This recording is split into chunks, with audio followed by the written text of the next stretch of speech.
DMTV Info, votre chaîne d'information en temps réel. La politique, la santé, le sport, les faits de société, la musique, les rumeurs et bien plus encore. Vous découvrirez cela dans notre chaîne DMTV Info.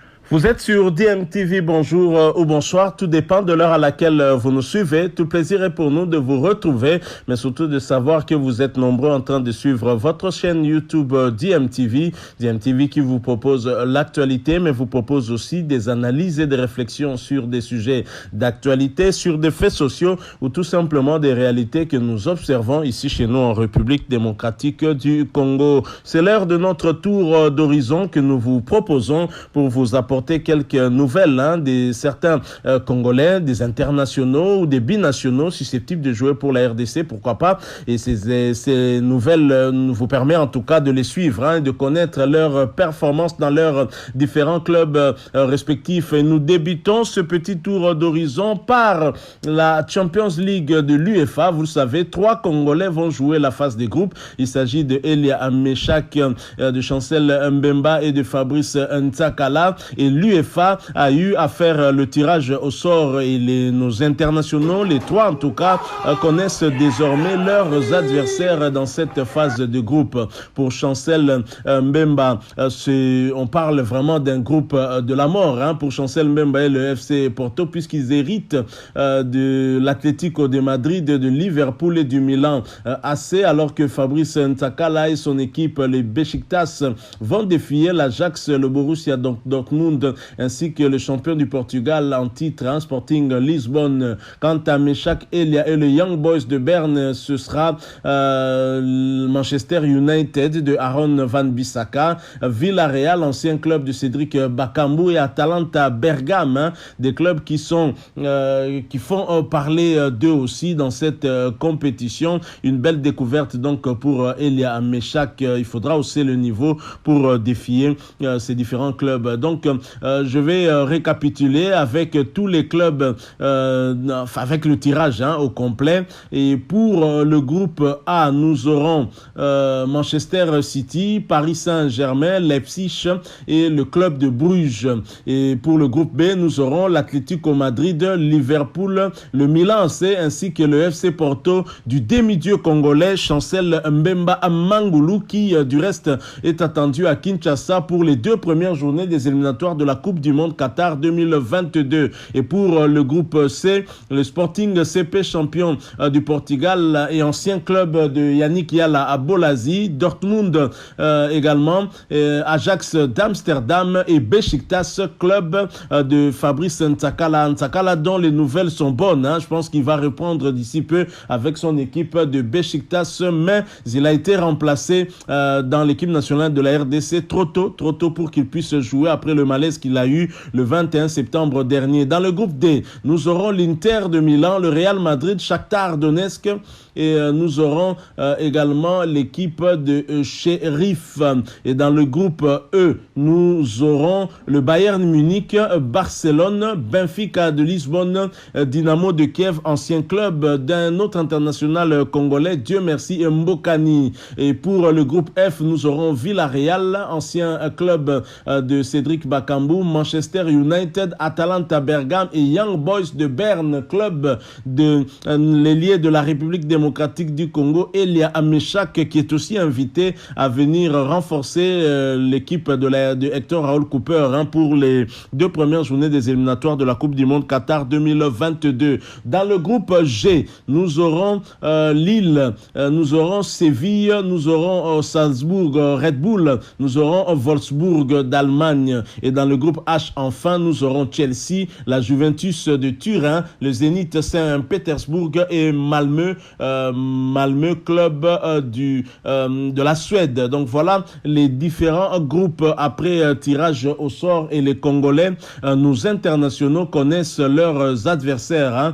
Bonne chance à eux, et nous verrons bien comment les choses vont se passer. Merci. Nous quittons l'UEFA et le tirage au sort de la Champions League pour parler d'un autre international congolais. Il s'agit de Ben Malango Ongita.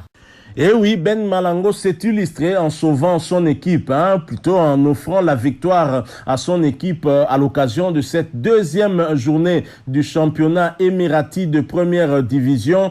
L'équipe de Ben Malango d'Al Sharjah FC s'est imposée sur Al Dafra sur le score de 1-0. Victoire importante, rendue possible grâce à l'international congolais Ben Malango, auteur de cet unique but de la rencontre. Il a inscrit ce but à la 29e minute. Deuxième succès de suite pour Al Sharjah, qui côtoie déjà le sommet du championnat émirati de première division. Et Ben Malango a retrouvé quand même le sourire, puisqu'il a été récupéré par le sélectionneur Hector Raoul Cooper à la faveur de cette blessure de Jackson Muleka. Il sera donc présent à Kinshasa et puis à Lubumbashi pour affronter la Tanzanie le 2 septembre prochain, avant ce déplacement vers le Bénin le 6 septembre. Et Ben Malango, bien évidemment, est l'un des avant-centres congolais actuellement qui est vraiment le plus en forme. Il continue à confirmer toutes les bonnes choses que nous pensons de lui. Bien évidemment, avant le rassemblement de Léopard, c'était important pour lui de lancer aussi un message à Hector Raoul Cooper. Je pense que ce but qu'il a eu à inscrire, un but combien important, lui permet en tout cas d'être parmi les joueurs sur qui nous pouvons vraiment en compter. Voilà tout ce que nous pouvons dire sur Ben Malango. Nous allons terminer ce petit tour d'horizon par l'Angleterre, où nous allons retrouver un binational congolais.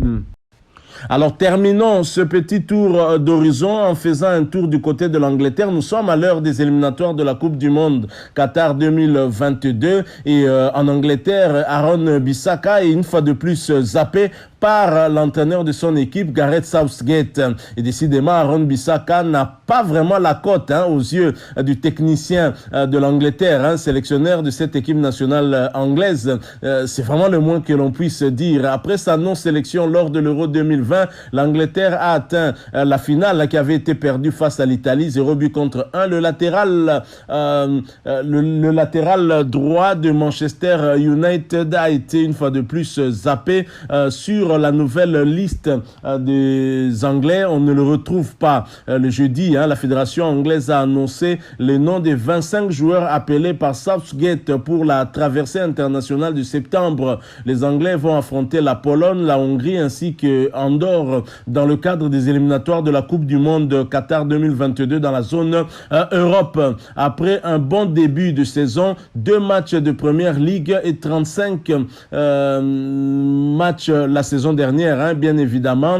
Van Bissaka espérait être du voyage. Il n'en est rien. Sans surprise, le sélectionneur anglais lui a préféré les habituels Alexander Arnold, Reece James et Kyle Walker. Le joueur de 23 ans attend toujours son heure malgré plusieurs rendez-vous manqués avec les Three Lions. Donc voilà, Van Bissaka continue toujours à attendre. À un certain moment, il avait même donné un ultimatum au sélectionneur de l'équipe nationale d'Angleterre, ultimatum qui a expiré. Il n'a rien décidé. Et la République démocratique du Congo, toujours à l'affût, attend de voir ce binational qui a déjà porté le maillot de la RDC dans les équipes d'âge choisir la nationalité sportive congolaise pour renforcer cette équipe nationale. Mais finalement, nous allons continuer à attendre qu'il puisse faire son choix, mais qu'il ne tarde pas non plus, parce que finalement, c'est la RDC qui risque de lui tourner le dos. Est-ce que c'est le comité de freinage de la République démocratique du Congo qui lui fait ce sale coup pour qu'il ne soit pas sélectionné? C'est ce que diraient en tout cas certains Congolais. Mais bon, on va voir comment les choses vont évoluer. Les choses peuvent toujours aller très vite en ce qui concerne des sélections. Espérons que Van Bissaka va trouver quand même réponse par rapport au choix de Southgate, l'entraîneur anglais. Est-ce qu'un jour il pourra l'appeler?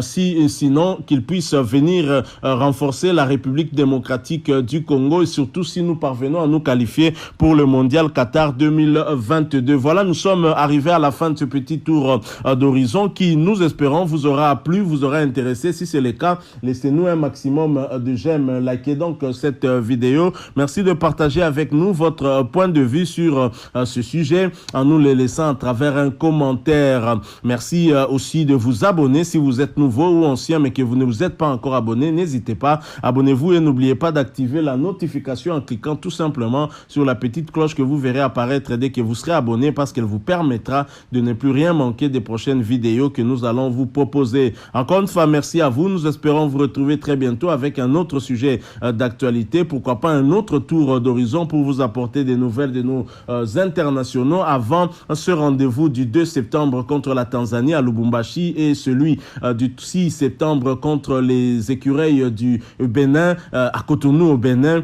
évidemment afin de vous permettre d'avoir une idée sur leur performance. Merci, à nous revoir très bientôt. DMTV vous dit au revoir.